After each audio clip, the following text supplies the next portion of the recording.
Hi all, Chris from the Ultimate Recycler. Today I'm just going to take you on a little bit of a successful treasure hunt to show you when I do clean up jobs, what you can find. Now this is the back shed of a property I've cleaned out. I've taken everything out of the shed except the firewood, which was supposed to stay. There wasn't much value in here, a lot of rubbish, bit of scrap metal. It's a very old shed, as you can see. But one of the reasons I do like to do total cleanups is that you do find little things that you would otherwise miss. Now I've put this back on the hook that I found it. But you'll see up here, old sheds traditionally have lots of nails hammered in and twisted bits of wire where they hang things off. And this little brass piece I spotted while I was cleaning up along that wall.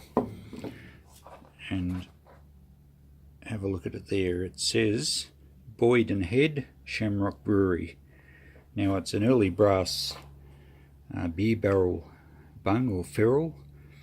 It would have been out of an oak barrel.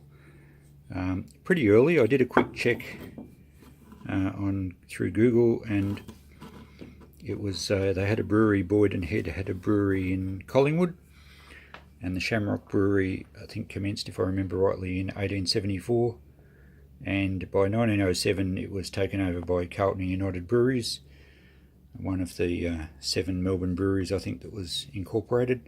So that gives it a window of age, so it's well over 100 years old. Now these beer barrel ferrules are quite collectible, and I suspect this one may be quite a scarce one. So what I'll do is I'll take it home, I'll put it in the electrolysis tank, clean it up, and you can follow the story of it, and I'll put it on eBay and we'll see how we end up. And it just shows you that when you do total cleanups in old sheds, you can find some great little treasures that even if antique dealers have been through beforehand, they never find these little bits and pieces. So I've scratched around under the benches, cleaned it up, left it neat and tidy. A few bricks left there, but the owners wanted the place cleaned up except the firewood, and I think they'll be happy with the job. And I've found a little treasure. So stay tuned and we'll see how it pans out.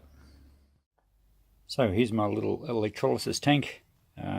If you look up the right hand corner of this clip now, I'll put a link to the video I did quite a while back on how to set up your own tank. I've also done a few examples of cleaning up both iron pieces and brass pieces. So if you search my channel, I have a playlist on that. So we have the negative electrode connected to the brass ferrule. It should make a fairly good connection. We'll just check when it gets into the water that it is bubbling away properly. So I'll hook up the other lead. Sorry, the positive is already hooked up to the metal in the tank there. So I'll drop this one down into the solution and we'll leave it bubble away probably for a couple of days, and then we'll pull it out and give it a clean up. Alright, time to clean up this brass ferrule. It's actually been in the tank for about three and a half days now, so I've been pretty busy and haven't got back to it, but it doesn't do any harm. So we'll give it a scrub up and see how good it looks. So I just used some steel wool to clean things up. I use the soapy pads. I like the soap. I think it helps clean any oil or grime off it. So you can see a really quick scrub, and it's brought the brass out beautifully. So I'll just finish up with the rest of it. Alright, and there she is.